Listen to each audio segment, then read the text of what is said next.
I'd like to say welcome. I wanted to share a little bit of information about the center here, why it exists. I'm hoping that we can get more people to start learning. That's one of the things we see here in our community is a lot of people are not wanting to learn their language. You know, I really hate to say that, but our language is endangered. We're forgetting who we are. Here at the museum, school groups come here, and that's something I always try to convey, is that real story. Because today in America, schools aren't really teaching about our history. They're not talking about treaties that were broken with the tribes. They don't talk about the boarding schools, how our ancestors were put in these places, beaten for talking their language. They're not talking about removal, that Potawatomi Trail of Death. It's sad for me to talk about that. It's sad for me to share that. I'm hoping we can get more young people involved. You know, this is the real story about our people. This is what this building is all about, is telling that story.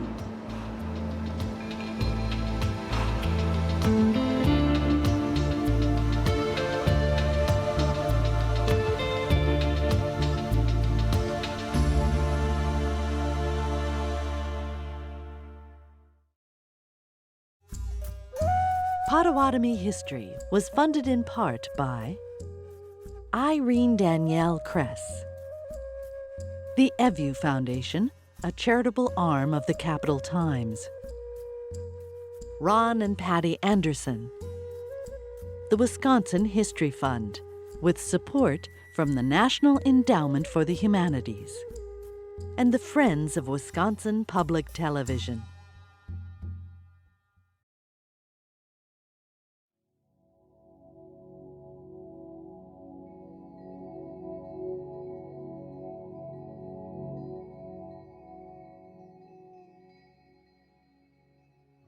Bojo, Winsi Indigenous Cause, Maka Ondo Dam, Bodwe Wadmi and Dow, Stone Lake and Dojbia.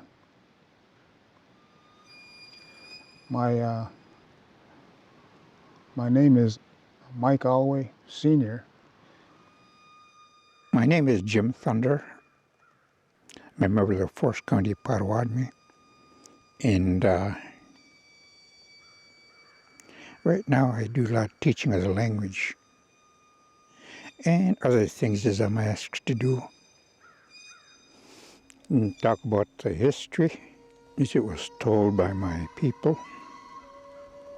I think those of us that do that have all this responsibility. If somebody wants it, we're there. Try to be there. I thought at one point by this time I'd be actually retired and traveling. As you can see, I'm not.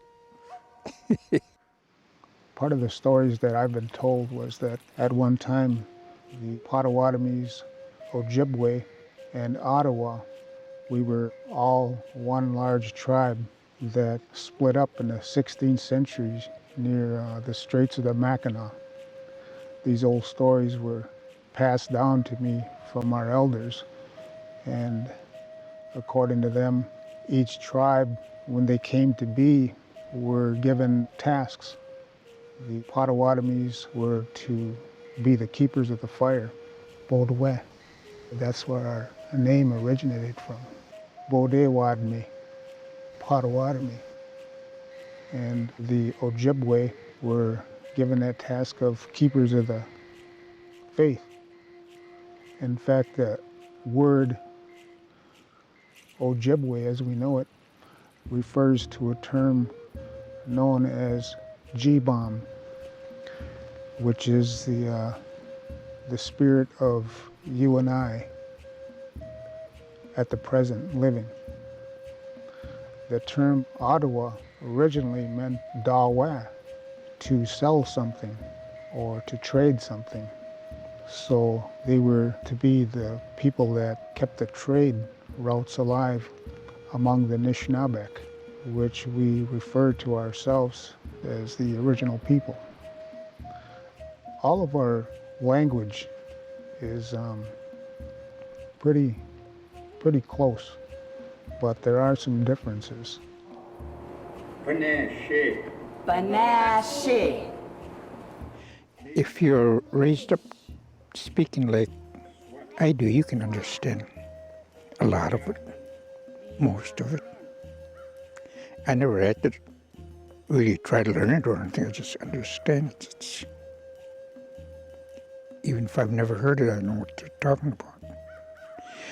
And our ceremonies pretty much remained the same, except Odawa was a little bit more removed than we were because they were more dominated by the white people, and Ojibwa to a certain extent. They're a separate entity, but they still had the alliance. They called it 3 fires. As long as they're maintaining their individual fires, were still together. Now, it is said that when we split up in Sault Ste. Marie, the Ojibwe traveled westward to Madeline Island, and today much of them reside in that general area. The Odawa pretty much stayed near the Straits and are now located up in Upper Michigan. Now the Potawatomi went further southward into Lower Michigan, parts of Ohio, Indiana, Illinois, and Wisconsin. And a lot of those towns that are located down in southern Wisconsin bear the names of what were once Potawatomi villages, Waukesha. In our language, that refers to a fox, which is Wakwija.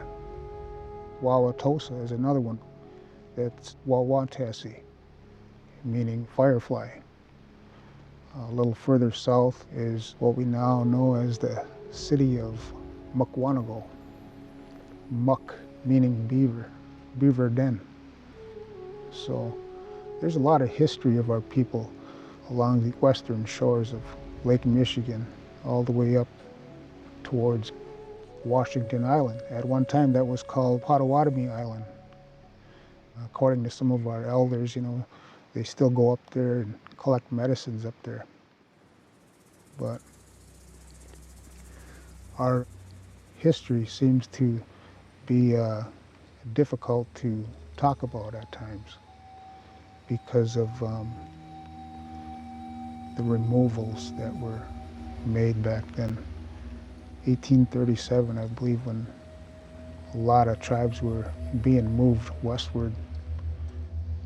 Some moved into Canada.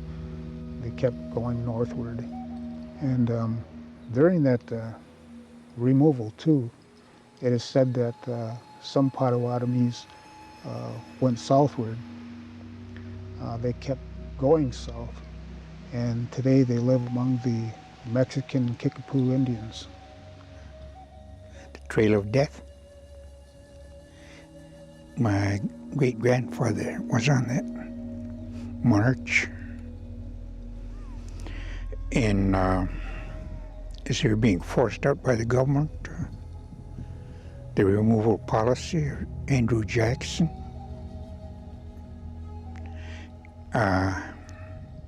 somewhere along the line they escaped, several of them, and my great-grandfather among them. And they joined up with a group of Kickapoo who were fleeing to Mexico. So they fled to Mexico and lived in Mexico. My grandfather was born there.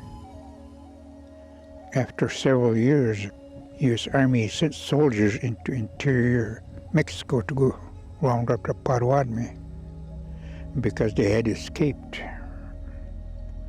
And on their first night back after the across the Rio Grande back into the States in Texas.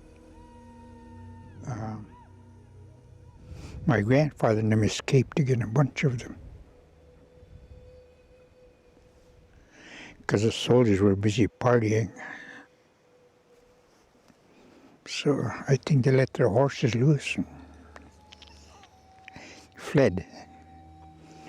And my grandfather talks about playing up in probably the only tree in Texas, and soldiers rode up, an officer and a non-com. And all the able-bodied men were out hunting. Left the old man there to take care of the camp. So they shot the old man. Well, one of the ladies happened to have, a couple of them had skillets in their hands and knocked their soldiers out their horses. And they really did a number on them. So they had to baby them. They turned their horses loose. They couldn't keep them because of the horseshoes. Then they just had to flee right there. Grandfather, he was a little boy by this time. He talks about, traveling by night. He kept pretty still during the day. Made their way to Kansas. And my grandfather, a young man, when he came from Kansas back to Wisconsin, a lot of them made their way up to the Sheboygan area that also escaped from the removal. So as the soldiers got closer, they just fled deeper into the woods from Sheboygan, and they finally moved up into Forest County there. Probably there were already Potawatomi living all over here. Nobody knew where they were because everybody was in hiding because we fought the soldiers. Around in the late 1800s, a gentleman by the name of Eric Morstead, who was a Lutheran missionary, had learned that there were Potawatomis in northern Wisconsin that were living here and there. And he decided to help the Potawatomis through the Homestead Act. With that, he also worked with other attorneys to secure monies from the treaty at Chicago. A lot of that money was used to purchase lands up here in Forest County. And so we started to organize after the Indian Reorganization Act in 1934. And we officially became the Forest County Potawatomi in 1937. Where we were raised on the upstream from my grandfather's homestead, my dad had put a log house up there. And then later on, more children came, he added a shanty to one end of it as a kitchen and a dining area. And we all slept in the log house. They preferred the log houses because they were much warmer. When the government first came and built these government homes, frame houses, they almost froze. So a lot of them moved back to these log houses during the winter. One old man they talk about, he lived in a Hogan all his life. And the people in nearby towns scraped up some lumber, built him a house. Then he had a nice barn. The total population here of the Forest County Potawatomi, I believe, is pretty close to around 1,400, maybe a little bit more. But they say we're the smallest of all the 8 recognized bands of the Potawatomi Nation. A lot of the bands today kind of look at us as that band that has retained a lot of the traditions, being that we were the ones that hid from the removal process. A lot of our elderly today are being called upon by the other bands to assist with their language instruction. And so what we do is, like any other person would do, we try to help them as much as we can because, according to a lot of our elders, there are probably, right now in this day and age, in this band, probably about 5 fluent speakers left of the Potawatomi language. Without our language, we cease to be Indian. I spend a lot of time teaching language. Pride comes in the old ways that are being ignored. The respect for each other, our children. In white culture, you hear people, they teach their children, respect your parents. With us, it's respect your children. We pass that language down to our younger generation so that they can carry that on. The Potawatomi language is the very definition of a people. It is the core. When Europeans came across the ocean, they encountered a unique people that had their ways of pretty much governing themselves, through clans, through their language. And so that language is very sacred to our people. If it dies off, it is the end of the Potawatomi. Because when you're not using your language, you don't know anything about yourself. You don't know anything about your culture. You're outside of it. My mother did not speak English. My dad only spoke enough to get by. He didn't care to improve it. It wasn't his language. My uncles or my aunts never spoke. When we were visited, we had to use the language, particularly if we talked to the elders, because they didn't understand English. I would say something to my mother in English. She'd tell me, you have to talk Indian. That is not your language.